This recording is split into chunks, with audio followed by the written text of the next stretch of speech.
Hi friends, અમીશાસ કન્ફેક્શનરીમાં આપનું સ્વાગત છે. આજે હું તમારી સાથે શેર કરી રહી છું કેરેમલ સોસની રેસીપી. ફ્રેન્ડ્સ, આ સોસને બનાવવાનું ખૂબ જ ઇઝી અને સિમ્પલ છે, જેને તમે બજાર જેવો જ ટેસ્ટ ઘરે ઇઝીલી બનાવી શકો છો. આ સોસ ખૂબ જ યમ્મી બને છે. તો ચાલો શરૂ કરીએ આપણે કેરેમલ સોસ બનાવવાનું.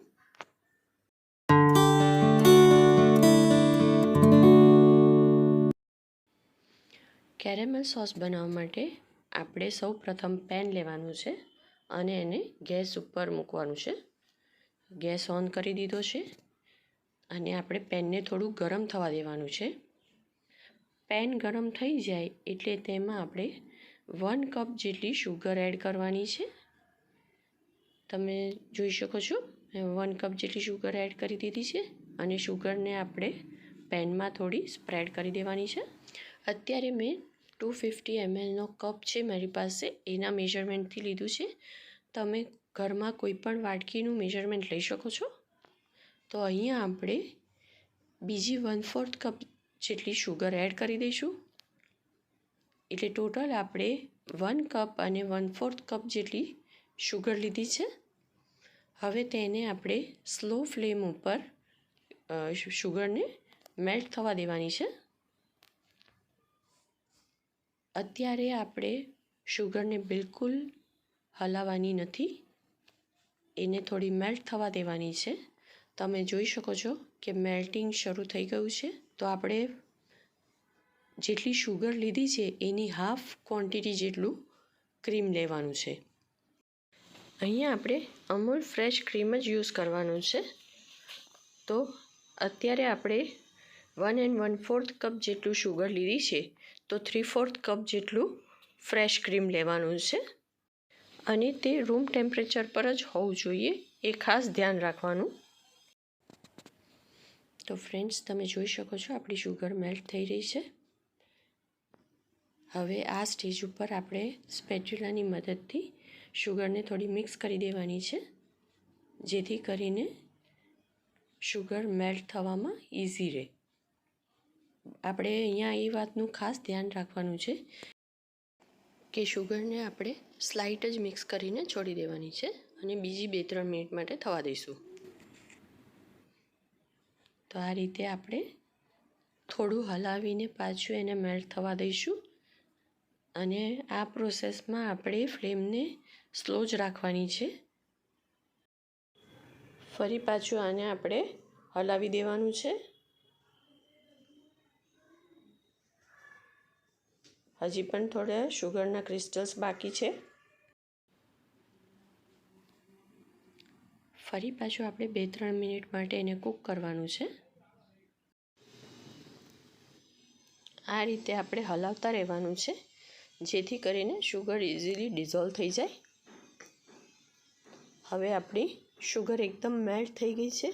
તમે જોઈ શકો છો કે શુગરના એક પણ ક્રિસ્ટલ્સ આપણને દેખાતા નથી. એટલે સરસ રીતે શુગર મેલ્ટ થઈ ગઈ છે. તમે જોઈ શકો છો સરસ લિક્વિડ રેડી થઈ ગયું છે આપણું. હવે આ સ્ટેજ ઉપર આપણે ફ્રેશ ક્રીમ એડ કરવાનું છે. જે આપણે અમૂલનું ફ્રેશ ક્રીમ લીધું છે તેને આપણે આપણા કેરેમલમાં એડ કરી દેવાનું છે. તો આપણે 3/4 કપ જેટલું ક્રીમ એડ કર્યું છે. અત્યારે ફ્રેન્ડ્સ આપણે ગેસની ફ્લેમ સ્લો જ રાખવાની છે અને હલકા હાથે એને મિક્સ કરવાનું છે. આ રીતે ક્રીમ આપણા કેરેમલમાં સરસ રીતે મિક્સ થઈ જવું જોઈએ ત્યાં સુધી આપણે હલાવ્યા કરવાનું છે.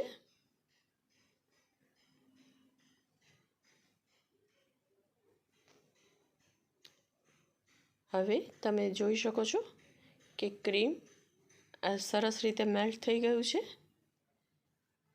હવે આ સ્ટેજ ઉપર આપણે 1 ટેબલસ્પૂન સોલ્ટેડ બટર એડ કરવાનું છે, જે રૂમ ટેમ્પરેચર પર આપણે લીધેલું છે.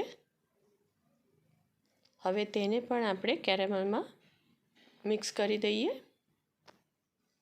અને બટર મેલ્ટ થાય ત્યાં સુધી આપણે કન્ટિન્યુઅસ હલાવતા રહેવાનું છે અને આ બધી પ્રોસેસ આપણે સ્લો ફ્લેમ પર જ કરીએ છીએ, એ ખાસ ધ્યાન રાખવાનું. બટર સરસ રીતે મેલ્ટ થઈ જવું જોઈએ.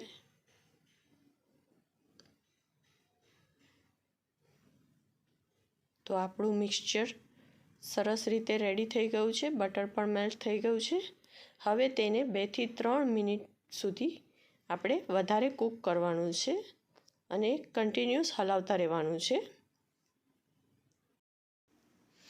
તો આ રીતે આપણું કેરેમલ કૂક થઈ ગયું છે. અત્યારે થોડું લિક્વિડી ફોર્મમાં છે, પણ એ રૂમ ટેમ્પરેચર પર આવશે એટલે થોડું ઘટ થઈ જશે. તો આ સ્ટેજ ઉપર આપણે એને એક બાઉલમાં ટ્રાન્સફર કરી દેવાનું છે. હવે આપણે તેને એક બાઉલમાં કાઢી લેવાનું છે. તમે એના માટે કોઈ પણ બાઉલ યુઝ કરી શકો છો. હવે એમાં આપણે કેરેમલને કાઢી લઈએ. તમે જોઈ શકો છો કે અત્યારે થોડું લિક્વિડ ફોર્મમાં છે. તો આપણું કેરેમલ બનીને રેડી થઈ ગયું છે. તમે જોઈ શકો છો આ રીતે અત્યારે ફ્લોઈંગ કન્સિસ્ટન્સીમાં છે, પણ એ ઠંડુ થશે એટલે આનાથી પણ થોડું થીક થઈ જશે. તો ફ્રેન્ડ્સ, આપણું કેરેમલ 6-7 કલાક પછી એકદમ સ્ટીફ થઈ ગયું છે. તો હવે તેને આપણે એરટાઇટ કન્ટેનરમાં ટ્રાન્સફર કરી દઈએ. તમે જોઈ શકો છો કે આપણું જે કેરેમલ સોસ છે એકદમ સ્ટીફ થઈ ગયો છે અને હજી એને ફ્રીઝમાં મૂકીશું તો વધારે સ્ટીફ થઈ જશે. આને તમે ફ્રીઝમાં 1 મંથ માટે સ્ટોર કરી શકો છો અને જ્યારે તમારે યુઝમાં લેવું હોય તો એને હલકું ગરમ કરી દેવાનું. એનાથી સોસ થોડો લિક્વિડ ફોર્મમાં આવી જશે. અને બીજી ટીપ તમને એ આપવાની છે, અહીંયા તમારે બટર હંમેશા સોલ્ટેડ જ યુઝ કરવાનું છે. જો તમે અનસોલ્ટેડ બટર યુઝ કરતા હોય તો તેમાં તમારે સહેજ સોલ્ટ ઉમેરી દેવાની છે. અને હા, બટર હંમેશા રૂમ ટેમ્પરેચર પર જ હોવું જોઈએ. બીજી ટીપ એ આપીશ કે જે તમે ફ્રેશ ક્રીમ યુઝ કરો છો એ પણ હંમેશા રૂમ ટેમ્પરેચર પર જ હોવું જોઈએ, નહીંતર સોસ તમારો સારો નહીં બને અને એમાં લમ્પ્સ થઈ જશે. અને જો આ સોસ પતલો કરવો હોય તો તેમાં થોડું દૂધ અને ક્રીમ એડ કરીને ગરમ કરી દેવાનું અને પછી તમે એને કોઈ પણ તમારી રેસીપીમાં યુઝ કરી શકો છો. તો છે ને ફ્રેન્ડ્સ, એકદમ ઇઝી એવી કેરેમલ સોસની રેસીપી.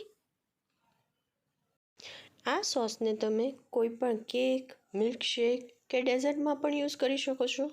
તો છે ને ફ્રેન્ડ્સ એકદમ યમી રેસીપી. તો ફ્રેન્ડ્સ, મારી રેસીપી આપ સૌને પસંદ આવી હોય તો એને લાઈક અને શેર જરૂરથી કરજો. અને હા, મારી ચેનલને જરૂરથી સબસ્ક્રાઈબ કરજો. Thank you for watching.